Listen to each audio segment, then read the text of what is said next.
이제 바로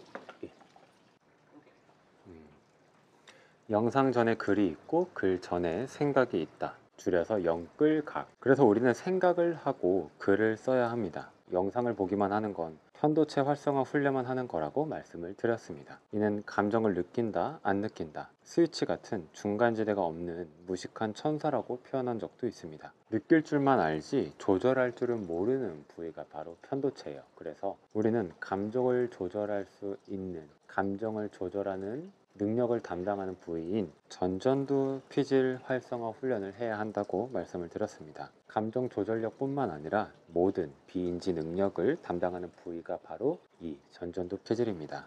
이 비인지 능력은 이 시대를 이끌어갈 인재상에서 가장 중요한 능력입니다. 전전두 피질 활성화 훈련의 가장 효과적인 것이 바로 글쓰기입니다. 생각을 하고 그 생각을 바라보고 글을 쓰려고 고민하고 결정해서 결국 글로 써내는 이 모든 과정이 나아가서 자신이 쓴 글을 또 한 번 객관적으로 바라봄으로 통찰의 시각까지 열고 자기 적용 단계까지 나아가는 인지치료의 총체적인 효과를 글쓰기를 통해서 얻을 수 있는 것입니다. 이거는 독서치료의 핵심 과제와도 같아요. 이렇게 마음의 태도가 변화가 돼서 세상을 바라보는 관점이 확장되어 모든 부분에서 건강하면서 긍정적인 성장을 이뤄낼 수 있는 것입니다. 뇌의 스위치를 켜라 라는 책에서 가져온 내용이 있습니다. 환경은 선택할 수 없지만 환경에 따른 반응은 선택할 수 있다. 연구 결과 정신질환, 질병, 행동장애 중에서 75에서 98%의 원인이 바로 이 사고방식, 매일 하는 생각에 있다는 사실이 밝혀진 것입니다. 그만큼 생각이 얼마나 중요한지 알 수 있는 부분이었어요.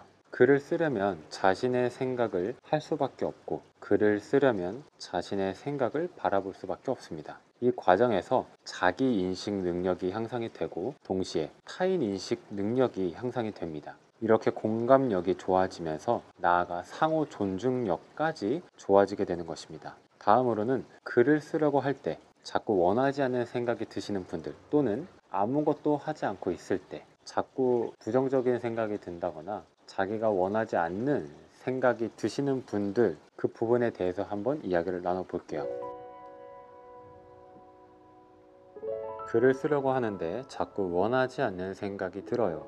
우리가 외부 인풋을 최소화했을 때 무의식에서 오버플로우 되기 시작합니다. 여러분의 무의식에 저장되어 있던 기억들이 오버플로우 되면서 외부와 우리 내부의 항상성을 맞추는 과정에서 일어나는 것입니다. 여기는 두 가지 포인트가 있습니다. 첫 번째는 평소에 나는 얼마나 강한 외부 인풋의 압력을 받고 있었는가. 이 강도에 따라서 오버플로우 되는 강도가 결정되기 때문입니다. 평소에 안팎의 압력을 맞춰야 하기 때문입니다.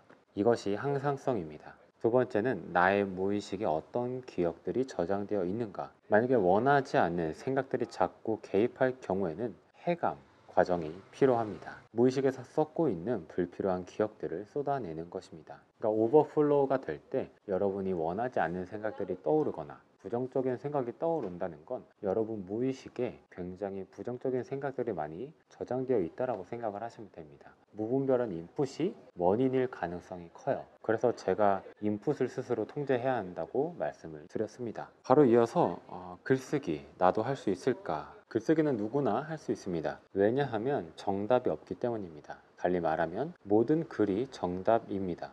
여러분이 쓰는 모든 문장의 가치를 기억하시면 좋아요. 당신이 쓰는 모든 문장은 특별합니다. 그때의 당신만 쓸 수 있는 글이기 때문입니다. 오직 지금의 나만 쓸 수 있는 문장이다. 이걸 기억해 주시면 좋겠어요. 만약 당신이 오버플로우 문장 하나를 지금 당장 쓴다면 그 문장은 오직 지금 당신만이 쓸 수 있는 문장입니다. 쓰고 나서 보니 문장을 고치고 싶다는 생각이 들지도 모릅니다. 그 이유는 문장을 쓸 때와 지금의 여러분은 이미 다른 사람이 되었기 때문입니다. 모든 문장은, 모든 글은 완전합니다. 그런데 왜 문장을 고치고 싶다는 생각이 들까요? 문장이 부족해서가 아니라 쓰려는 사람이 달라졌기 때문입니다. 지금 이 순간에도 당신은 달라지고 있습니다. 고치고 싶은 마음을 잠시 내려놓고 다음 문장을 쓰는데 집중하세요.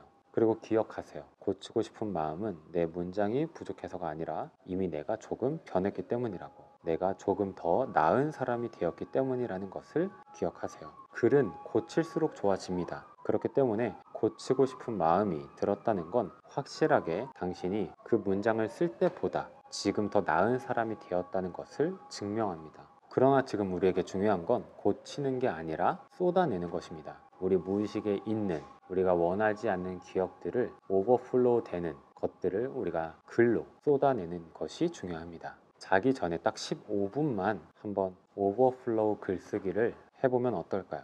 치유적 글쓰기라는 책에서 가져온 사진 2개를 여러분에게 보여드리면서 이 글쓰기가 얼마나 우리에게 좋은 영향을 끼치는지 한번 보여드릴게요. 책 후회의 재발견에서 가져온 한 문단을 또 소개해드리겠습니다. 방대한 양의 문헌이 생각, 감정, 행동을 다른 사람에게 말하거나 글로 표현하면 신체적, 정신적, 직업적으로 다양한 혜택을 얻을 수 있음을 분명히 보여준다. 후회되는 글을 쓰거나 다른 사람에게 후회를 털어놓으면 그 경험은 감정의 영역에서 인지의 영역으로 옮겨간다. 언어는 통제할 수 없을 정도로 이리저리 휘몰아치는 불쾌한 감정을 그물에 가두어 고정하고 분석할 수 있게 해준다. 이는 부정적인 감정에 긍정적인 영향을 미친다. 윌리엄 셰익스피어는 이런 말을 했습니다. 슬픔이 말할 수 있도록 하여라. 말하지 못하는 슬픔은 심장을 너무 힘들게 해서 심장을 터지도록 하는구나.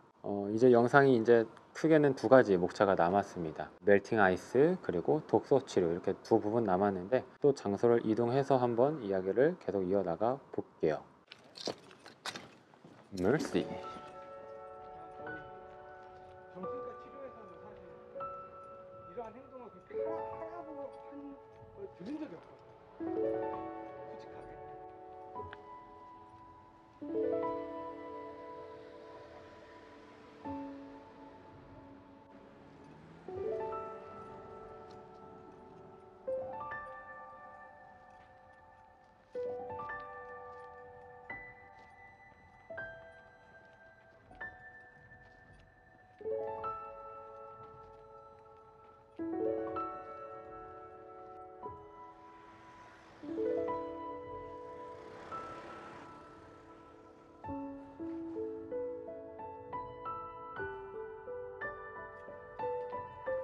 우와, 흰색이 어떻게 이렇게 야광이 되지?